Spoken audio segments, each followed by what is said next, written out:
What's going on, ladies and gentlemen? Welcome back to Force Strategy Gaming. It is time yet again for some more StarCraft 2 commentary. Today we will be taking a look at a couple of games between ATN's ClouD and TaKiii. This is going to be a Terran versus Zerg. We're starting off on the map dual site. Over here in the left-hand spawn position, we've got ClouD as our yellow Terran player. And then in the far right position, we have got TaKiii as the purple Zerg player. This is a relatively small map, and there are only 2 spawn locations, so this is going to make it so that neither player needs to get out any really crazy early scouts, and as a result, this allows for a little bit of a stronger economy early on. And then ClouD says, please say hello to Slog 4. No idea what he's talking about, not even the slightest.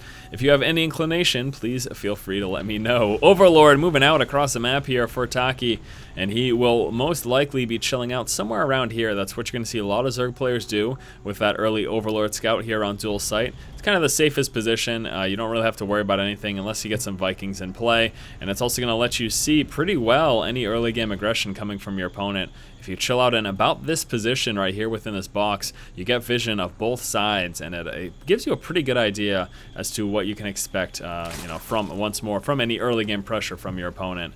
Back over here, pretty standard opener from ClouD. You can notice the Rax positioning. This is very telling because he's not hunkering it up right here. It could go over one more space, and that would allow for that depot to be placed right here. This is going to imply that he's just planning to drop an attachment really early on.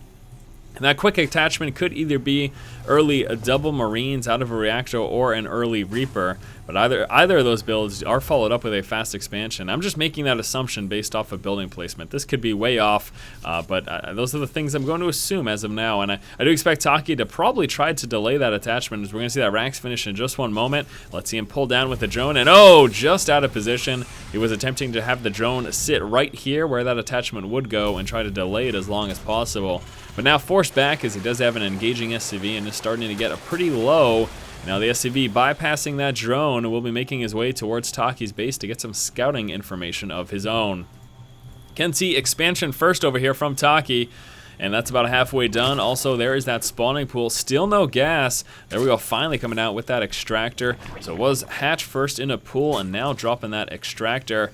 And with the tech lab here, we are, of course, going to expect that early Reaper. That will be used for some light harass, but most importantly, trying to get some scouting information.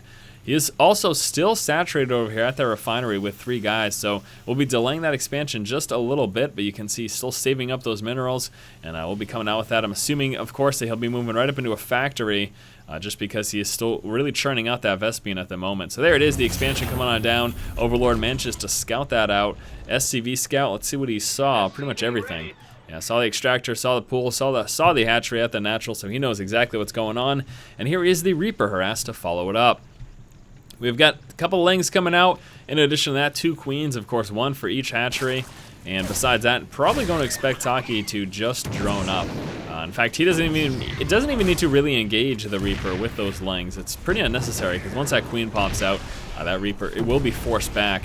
And the biggest thing right now for TaKiii is just to make sure he's not overreacting. You can notice he isn't building like 10 more lings. He's realizing that's not necessary. Again, the queen is enough. Couple lings moving down just to meet that Reaper in case he managed to hop up on that ledge, but as we can see, Reaper has decided to head on back home. Expansion coming on through for ClouD, about 3/4 of the way finished, and there we go. We've got a factory, and I'll be pumping out some Hellions, so probably we'll be seeing some Blue Flame Hellion here from ClouD. Should be seeing that research as soon as he can afford it, which will be in just 1 second.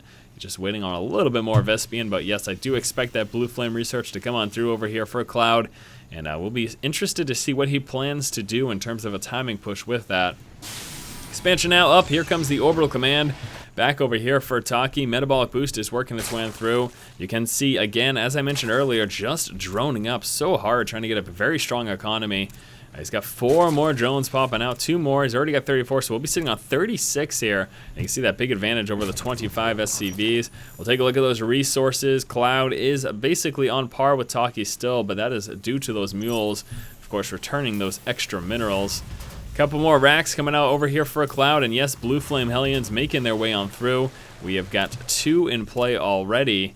And that is it, actually not producing. There we go, 3rd one is coming on through as well. And then we'll be Marine heavy besides that, coming out of that racks, trying to pump out some early game Marines to try to get a little bit of a defense, although none are coming out at the moment. So I wonder if he's going to switch that back once the Blue Flame does finish. Back over here for TaKiii, we can see he will be coming out with a Roach Warren as well as a Baneling's Nest. So Roach Baneling here. This is pretty interesting that he's coming out both of these right now before Layer Tech. I'm almost thinking that he may be planning to do some early aggression with this because this is pretty early to get both of these techs. And here it comes, 8 roaches. You won't normally see this unless you're planning to push out at this stage in the game. So it looks like TaKiii may be planning to push 10 roaches coming on through. He is going to be aggressive. We'll have to see how ClouD can deal with that. We've got 1 Hellion and a Reaper at this tower, 2 Hellions over here. Let's take a look back in the main. Has made that hot swap, continuing up that Hellion production. Here comes Marauder. So ClouD is planning a Blue Flame Hellion and Marauder push, and that can certainly be very, very strong. But we do have those roaches that just popped, and is TaKiii going to be moving out right now? Looks like he might be. Bunch of roaches in play, 18-20 lings about to come out. This is going to be a very strong Roach, Speedling, and Baneling. Don't forget that Baneling Nest is in play. Push coming here from TaKiii, and I'm a little concerned as I do not know that ClouD really has enough to deal with this. We have a couple of Hellions over here. There's going to be 3, in fact, over in that position. Pulling back with the Reaper, trying to get his wall back up. But here comes a big, strong push. Oh, man, lots and lots of roaches. We got 14 Banelings coming through, 20 more lings. Blue Flame Hellions also preparing to push up right now into that natural expansion. And here they come, going to start doing some damage. We got the push over here. Banelings moving up, popping right on the depot, busting through the wall. And there are still so many roaches left. Banelings going to town over here. Hellions doing some damage as well. However, they're getting hit. Let's take a look here at the number of workers killed. 9, 13 SCVs killed for TaKiii. Only 6 drones killed for ClouD. ClouD is now no longer mining at his natural expansion. We got 1 Hellion over here.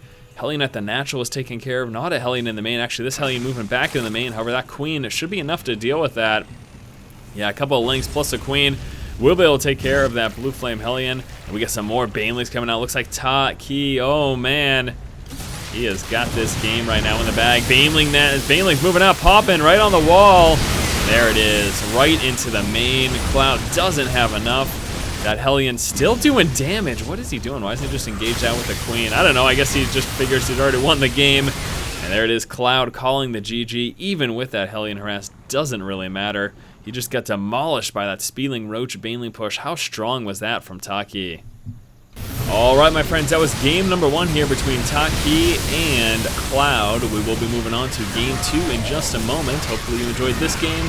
As always, if you like the content, please subscribe. Thank you for watching. Keep watching and keep owning.